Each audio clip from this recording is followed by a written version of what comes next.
வெட்லேண்ட்னா நம்ம ஏரி, கண்மாய், குளம், குட்டை இதெல்லாமே வெட்லேண்ட் தான், வெட்லேண்ட். இதில் என்னன்னா தமிழ்நாட்டில் கிட்டத்தட்ட 42,900 சதுப்பு நிலங்கள் இருக்கிறது. இதில் 26,800 சதுப்பு நிலங்கள் 5 கூடுதலாக இருக்கிறது. இதை வரையறை செய்து இதை அறிவித்து இதை பாதுகாக்க வேண்டும் என 2010 சட்டம் இருக்கு, சட்டம் இருக்கு. இதற்கு சம்பந்தமான ரூல்ஸ் ரெகுலேஷன்ஸ் எல்லாமே 2010. அப்போ என்ன நிலையில நம்ம இருக்கிறோம் கேட்டா, ரைட் டு இன்ஃபர்மேஷன் ஆக்ட்ல கேட்டா நாங்கள் நாங்க எல்லாம் ரெடி வச்சு பண்ணியிருக்கிறோம். ஆனா நாங்க நோட்டிஃபை பண்ணல. எதுல எவ்வளோல 42,900 ஏரி குளங்களில், அதுலயும் 5 ஏக்கருக்கு மேல் உள்ள 26,800 ஏரி குளங்களில் 100 ஏரிகளை வரைமுறை செய்திருக்கின்றார்கள். ஆனா இது வரைக்கும் ஒண்ணு கூட நோட்டிஃபை பண்ணலன்னா அப்போ உச்ச நீதிமன்றம் தீர்ப்பு வழங்கி என்ன பிரயோஜனம்? அப்ப இவங்களுடைய எண்ணம் என்னன்னா இந்த ஏரி குளங்களை பாதுகாக்க கூடாது. அப்பதான் இவங்க கட்சிக்காரங்களோ அவங்களுக்கு வேண்டியவங்களோ அதுல ஆக்கிரமிப்பு பண்ணி அந்த ஏரியை காலி பண்ணிடலாம், குளத்தை காலி பண்ணிடலாம், முடிச்சிடலாம். அதாவது 15,000 ஏரி காணாம போயிடுச்சு. வடிவேல் படத்துல கிணத்தை காணோன்னு கம்ப்ளைண்ட் பண்ணுவார்ல, அதே மாதிரிதான் 15,000 ஏரிகள் தமிழ்நாட்டில் காணாமல் போய்விட்டது என்று காவல்துறையில போய் புகார் கொடுக்கணும். அடுத்தது, விலங்குகள் தாக்கி உயிரிழப்போருக்கு 25 லட்சம் இழப்பீடு. அதில் காயமடைந்தவருக்கு 15 லட்சம், லேசான காயம் 5 லட்சம். சார்ந்த தொழில்களுக்கு முதலீடு திரட்டுவதற்காக வேளாண் துறை முதலீட்டாளர்கள் மாநாடு நடத்தப்படும். இப்போ தமிழ்நாட்டிலேயோ எல்லாம் போட்டு முதலீட்டாளர்கள் மாநாடு உலகத்திலேருந்து எல்லாம் கொண்டு வராங்கல்ல, அழைக்கிறாங்களே, நீங்கள் வாங்க வாங்க போட்டு அதுக்கப்புறம் ஃபோட்டோ போட்டு புரிந்துணர்வு கையெழுத்து போடுறாங்க, ஒப்பந்தம் போடுறாங்க, மெமரண்டம் ஆஃப் அண்டர்ஸ்டாண்டிங் போட்டு ஃபோட்டோ போட்டு 10 லட்சம் கோடி, 20 லட்சம் கோடி, 30 லட்சம் கோடி கிடைக்கிறது எவ்வளோ? மொத்தம் 3,000-4,000 கோடி தான் முதலீடு செய்கிறாங்க. ஆனால் ஃபோட்டோ மட்டும் போட்டுடுறாங்க. அதே இந்த நாங்கள் செய்கிறது வேளாண் துறை முதலீட்டாளர்கள் மாநாடு உலகத்தில் எல்லாரும் வரட்டும். ஏன்னா தமிழ்நாட்டில் 5 அணைகள் உள்ள மாநிலம் தமிழ்நாடு. எவ்வளோ இயற்கை வளங்கள் நமக்கு இருக்கு. அதை நம்ம வியூகங்கள் வைத்து அதை அதிகப்படுத்தி பாதுகாக்க வேண்டும். இது நம்முடைய கடமை. இதில் முக்கியத்துவம் கொடுங்க, விவசாயத்தில் முக்கியத்துவம் கொடுங்க. நீங்கள் ஐடி மால்கெல்லாம் டைட்டில் பார்க்கலாம் கட்டினதெல்லாம் பண்ணுங்க, ஆனால் விவசாயிகளை வாழ விடுங்க. இதுதான் முக்கியமானது. இது விவசாயிகளை வாழ விட்டு விவசாயத்தை நம்ம பெருக்கணும்னா நிச்சயமா தமிழ்நாடு வளர்ந்த மாநிலமாக வரும். 250 வேளாண் புத்தொழில் நிறுவனங்கள் தொடங்கப்படும். புத்தொழில் நிறுவனங்கள் அரசின் சார்பில் அதற்கு 1 கோடி வரை முதலீடு, 25 லட்சம் வரை மானியம் வழங்கப்படும். யார் யார் தொடங்குறாங்களோ அதுக்கு 1 கோடி ரூபாய் நாங்கள் உதவி செய்வோம் அரசு சார்பில். அப்புறம் பயிர் காப்பீடு புதிய நிறுவனங்களுக்கு அரசே தொடங்கும். அதாவது இப்போ பயிர் காப்பீடு என்பது ஒரு ஏமாற்று வேலையாக போயிடுச்சு. இப்போ 1 ஏக்கருக்கு 45 பைசா அப்படிலாம் கொடுக்குற நிலை வந்துடுச்சு இப்போ. ஆனாலும் அது வேற.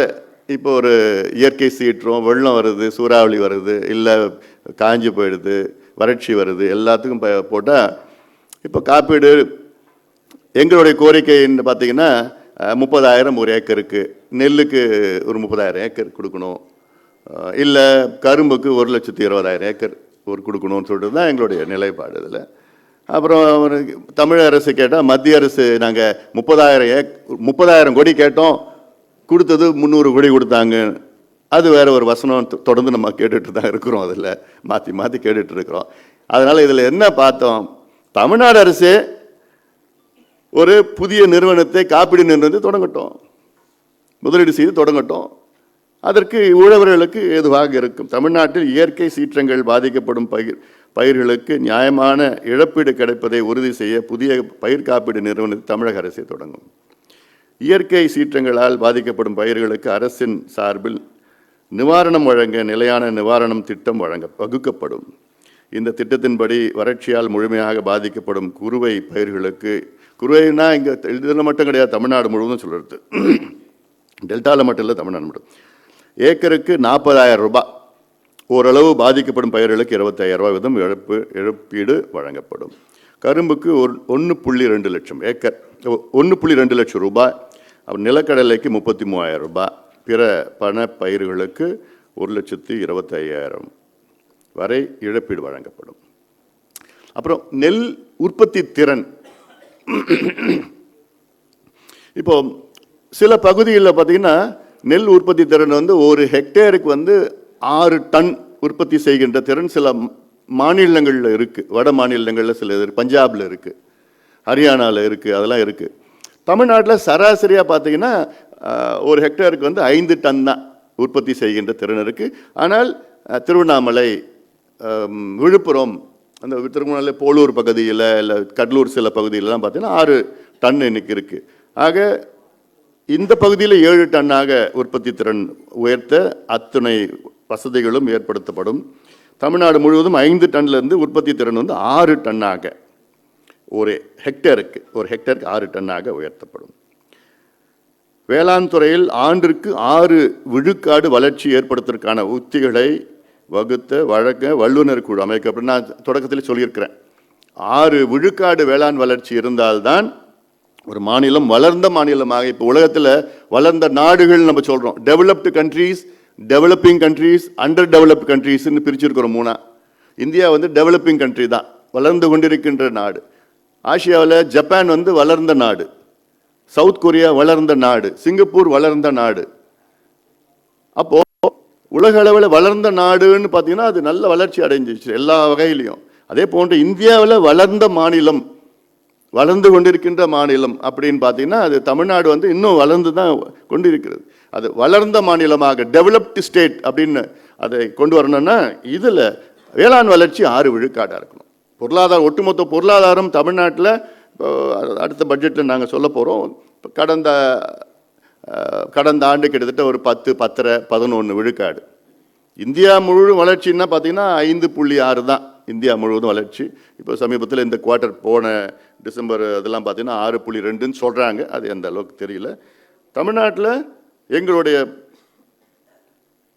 இலக்கு வேளாண் துறைக்கு இப்போ இருக்கிற 2.2 தான் வேளாண் துறை. 6 விழுக்காடு வளர்ச்சி என்னைக்கு வருதோ ஆட்டோமேட்டிக்காக வளரும்.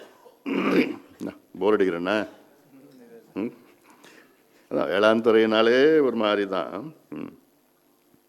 ஆனால் அவங்க சேத்துல கால் வைக்கலைன்னா நீங்கள் சோத்தில் கையை வைக்க முடியாது. அது மட்டும் ஞாபகம் வச்சுக்கோங்க.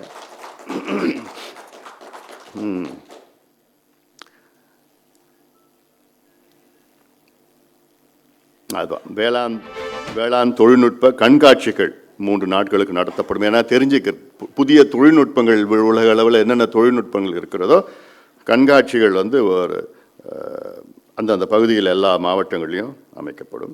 வேளாண் துறையில் 50 லட்சம் புதிய வேலை வாய்ப்புகள், இது நேரடியாகவும் மறைமுகமாகவும் 50 லட்சம். நினச்சி பாருங்க, திமுக அரசு வந்து அவங்க என்ன வாக்குறுதி கொடுத்தாங்க, நாங்கள் வந்தவுடன் அரசு வேலைகளில் 10 லட்சம் பேருக்கு நாங்கள் வேலை வாய்ப்பு உருவாக்குவோம்.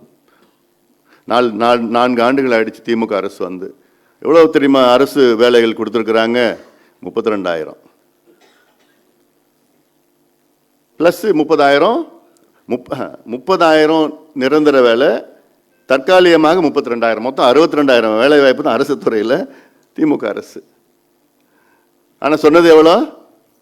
10 லட்சம்.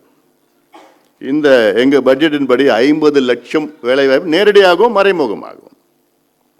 நான் அதுக்கு முன்னாடியே சொல்லியிருக்கிறேன். நான் கிராமப்புறங்களில் வேளாண்மை மற்றும் பொறியியல் பட்டதாரிகள் ஒருங்கிணைந்து வேளாண் மற்றும் தோட்டக்கலை ஆலோசனை மையங்கள் ஏற்படுத்தப்படும். அவர்கள் அந்தந்த பகுதிகளில் வேளாண்மை, தோட்டக்கலை மற்றும் சந்தைப்படுத்துதல் குறித்து ஆலோசனைகளையும் சேவைகளையும் வழங்குவார்கள். இதன் மூலம் 5 லட்சம் பேருக்கு வேலை கிடைக்கும். அடுத்தது, தென்னை மரங்கள்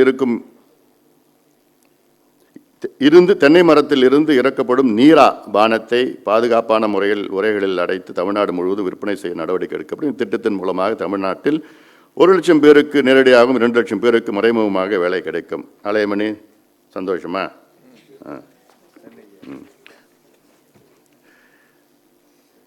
கிராமப்புற சுய உதவி குழுக்கள் மூலமாக ஆடுகள், கோழிகள், வான்கோழிகள், மீன்கள் ஆகியவற்றை விற்பனை செய்யப்பட்டு பட்டதாரிகள் இளைஞர்கள் குழுக்கள் மூலமாக முக்கிய நகரங்களிலும் சாலை ஓரங்களிலும் நவீன உணவகங்கள் அமைக்கப்பட்டு சுய உதவி குழுக்கள் வளர்க்கும் ஆடுகள், கோழிகள், மீன்கள் ஆகியவை சுவையாக சமைத்து வழங்கப்படும். இதனால் பல லட்சம் பேருக்கு வேலைவாய்ப்பு வழங்கப்படும். இப்போது மற்ற வடகிழக்கு ஆசிய நாடுகளுக்கெல்லாம் போனீங்கன்னா ஸ்ட்ரீட் ஃபுட் அப்படின்னு சொன்னாங்கனாலே அது அவ்வளோ கூட்டம், சுவையாக இருக்கும், நல்ல சுகாதாரமாக இருக்கும், அதே போன்று விலையும் மிக குறைவாக இருக்கும். அது ஊக்குவித்து அதை செய்யப்படும். இது இந்த பட்ஜெட்டில் மட்டும் இல்லை, எங்களுடைய ரெகுலர் பட்ஜெட்லையும் அது வரும். தமிழ்நாட்டில் புதிதாக உருவாக்கப்பட்டு இருக்கும் வேளாண் விளைபொருட்கள் கொள்முதல் வாரியத்திற்கு 50,000 பணியாளர்கள் புதிதாக நியமிக்கப்படுவார்கள்.